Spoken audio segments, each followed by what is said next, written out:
Hey, how you doing? I'm just checking in. What's this? Oh, this? It's my bike. What? It's my bike. Hold on. Hey, Charlie. Yep. Some douchebag wants to put a bicycle on our airplane. Fuck 'em. That's what I thought. Just want to check my bike in.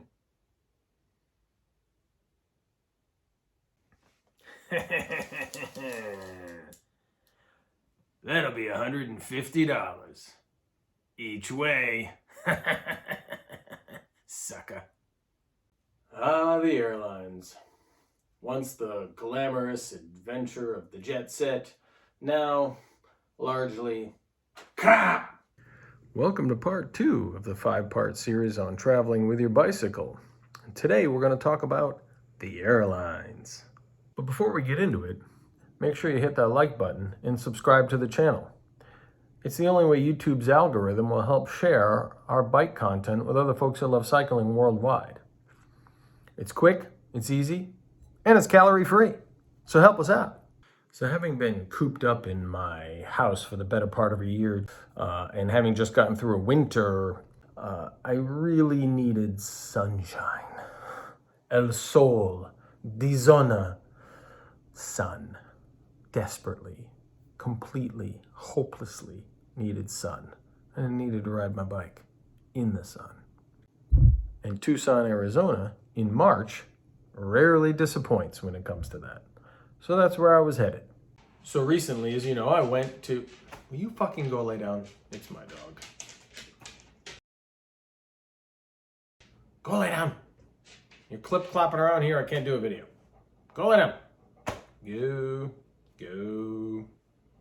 Go. Stop staring at me. Go. So in 2017, I took a hard-sided case to Europe. And that was painful. The case is great at protecting the bike. It is complicated to take apart in order to make it flat enough, but fine. The problem is the wheels and the size. The size is full. It's almost 5 feet tall when you stand it on end on the wheels. And rolling through airports, trying to get it on elevators, dealing with lines of people on trains, giant pain in the ass. 2017 and 18, I bought one of these. This is the Scion Technical Bag.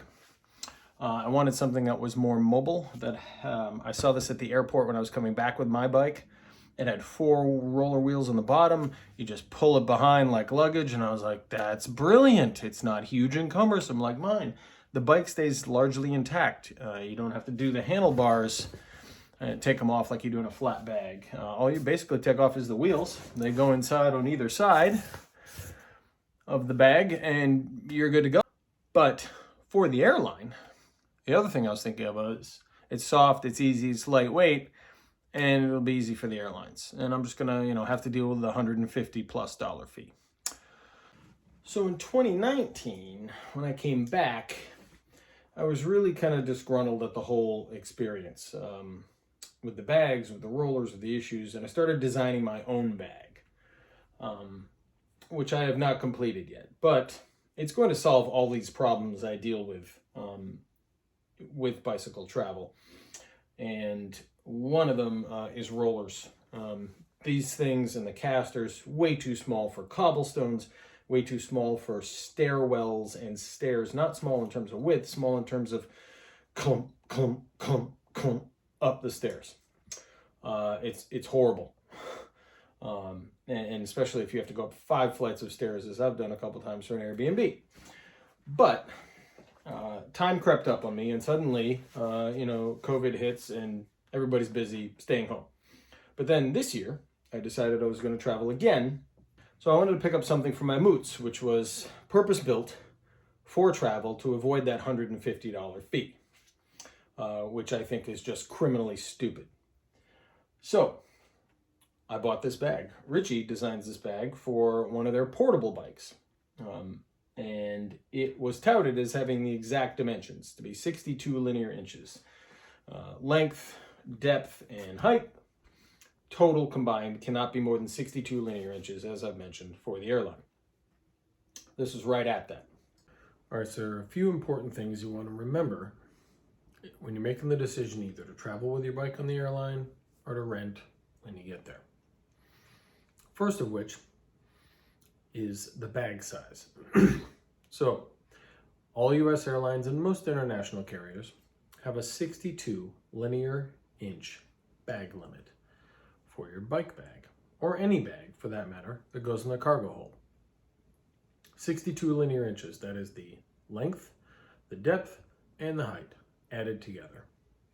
It cannot exceed 62 linear inches or 158 centimeters if you're European or Canadian. What that means for you as a bike owner, rider, lover, if you go downstairs with a tape measure and measure your bike in the garage, you'll discover it is way past 62 linear inches. Now, you can take the wheels off and put it in a bike bag, as I showed before with the Scion. You can have a break-apart bike like I bought specially for travel with the moots that have the S and S couplers that allowed me to break it into two individual halves. It was a much smaller bag to try and get inside that size limit. But as you saw in the intro, which was eerily similar to what I actually experienced going to Tucson just a few weeks ago, they'll play games with your linear size limit in order to make sure they charge you $150 each way, which is kind of the standard. It can go up. In fact, it can get worse. So keep that in mind. So number one is the size of your bag. Number two are the fees related to that bag based on its size or weight. Now, it's pretty standard across the board that 50 pounds if you're flying in steerage or 70 pounds if you're flying in upper class per bag in the cargo hold is what your limit is. Doesn't matter if it's a bag of books, clothing, bicycle, doesn't matter. 50 pounds or 70 pounds. As a cyclist traveling with a bike, you'll immediately understand that unless you're carrying a large e-bike, mountain bike, you're probably going to be well within the 50-pound limit, let alone the 70-pound limit. Not a problem. So that's fine. But the 62 linear inches is where they get you. Now, all US airlines use that. And as I recently discovered with United, as you saw in the beginning of the video, sadly, they enforce it within certain parameters that allow them to take your money. I was, in response to the concern that they took $300 of mine for legitimately no reason, able to recoup some of that in a refund request through their website, which is, yes, cumbersome, but doable. Issue is they don't give you a cash refund or a refund to your credit card. They give you a flight credit on United. So I'm stuck with the airline, and my money is making them money in investments or banking until I use it. It's not making me money. And for me, that's a friggin' problem. Now, I will say, in my research for this, though I don't have personal experience with it, I discovered not one but two diamonds in the rough when it comes to bag size and bag fees. And those are, first, Virgin Atlantic.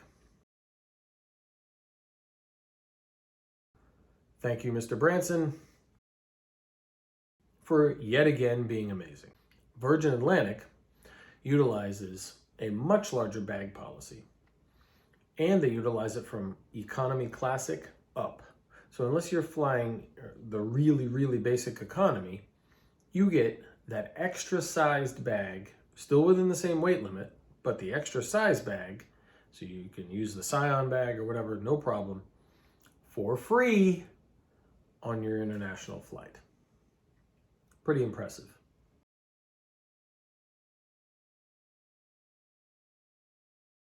The surprise that I really didn't expect to see was British Airways is also the other airline that does the same similar thing to Virgin Atlantic. Oversized bag, pretty much the same dimensions, same weight limit, but travels free when you travel with them. So, as a cyclist, I want to give my money to those who support me, care about me, give a flying damn about me when I get in an airplane and when I put my bike on the cargo hold. So thank you, Mr. Branson, for yet again being amazing. I remolded Maverick entirely after reading your biography in 2009 so that it is a holding company with single entity LLCs underneath that I could start, close, sell, whatever I want to do, but I keep the brand just like you did with Virgin. Brilliant. And thank you again for being brilliant and giving a damn about the people who sit in the seats of your airline as something other than screaming cargo, which is what the rest of the US airlines in particular treat their people as. There is no legitimate reason that you should be charged $150 each way for your bag. When, in the case of the US, for example, when I was going to Tucson, that is almost as much as I paid for a first class ticket to sit in the seat above my bike. It's ludicrous, and it needs to stop. So as a cyclist, I'm encouraging all of you who are cyclists to frequent and spend your money with those airlines that care about you. Virgin Atlantic and British Airways. And there you go. I will also say, in general, internationally, I've been treated better than I have in the US, whether or not I travel with my bike. Air France is one of my favorite airlines. They are phenomenal. The food is amazing. The wine is amazing. But outside of that, they also care that you brought a bike. The people taking in your bag, the people giving out your bag, care. They literally do. Other things to consider when you're traveling with your bike is something that happened to me with Air France in 2018. I flew from Dulles to Charles de Gaulle and then on to Nice. Got to Nice, discovered my bicycle's nowhere to be found. Not sure why, not sure what happened. The lady in Nice spent 3 days trying to help me track down that bike. Now, in that time, she called Charles de Gaulle several times, and she called Dulles several times. What you discover, and something you need to be aware of when you travel with your bicycle, Air France's French baggage handling system and Air France's US baggage handling system are completely different and do not talk. So she could not look up history of my bag at Dulles Airport or what may have happened to it since I took off on my plane. Similarly, when she called Charles de Gaulle on the French side to find out, hey, what's going on? Have you seen the bag? Yada, yada. The French were on a union strike at the time, so not all of Air France's people were working. And so she called no less than half a dozen times over 3 days and got one person in all of those phone calls who basically said, meh, c'est la vie, not my problem.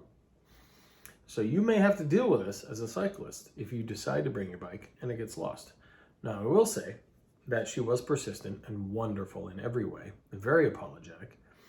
And she managed to get a hold of somebody in Dulles on the third day who said, oh yeah, that thing sitting right here. We're going to put it on the next plane over to France. Thank you very much. She was wonderful, very apologetic, very nice. Bike arrived the next day. Now, again, piggybacking on that problem was I was in France for an indeterminate amount of days without my bicycle because I didn't know it would only be 3 days. The first day I went and rented a bicycle from a local bike shop in France thinking, all right, I'm going to do the bike rental thing. Screw it. My bike's not here. I want to ride. It's beautiful weather. I need to do this. That's why I came. It was 70 euros per day for a bike that was reasonably equivalent to the DeRosa I was bringing, which was amazing. And you've seen in some of the pictures on the beaches of France, etc., because I've done those nerdy selfies I talked about. 70 euros a day. About, at the time, $75 to $80 US.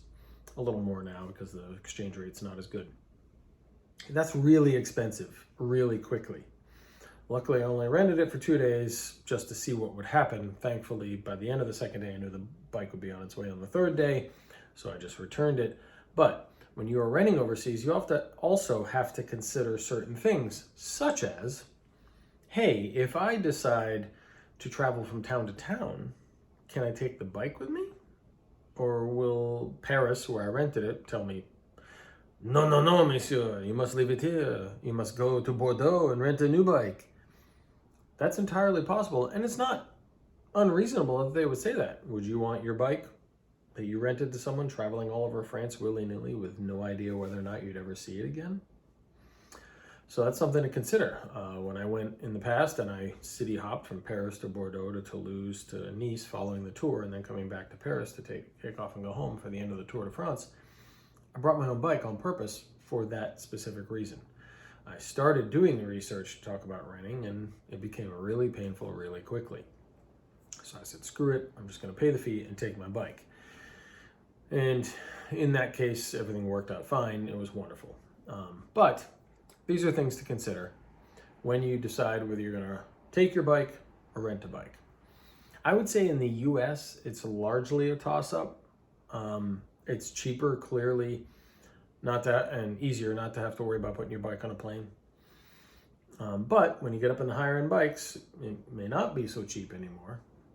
And depending on who you get, it could be painful. Now, when I went to Tucson in 2018, 17, something like that, I rented instead of taking my own bike, and it was a fine experience. There was nothing wrong with it. I had one of those bike share things. I showed up. They texted me, told me where the bike was located. I arrived at the bike. They texted me the code. I unlocked the lock, got the bike.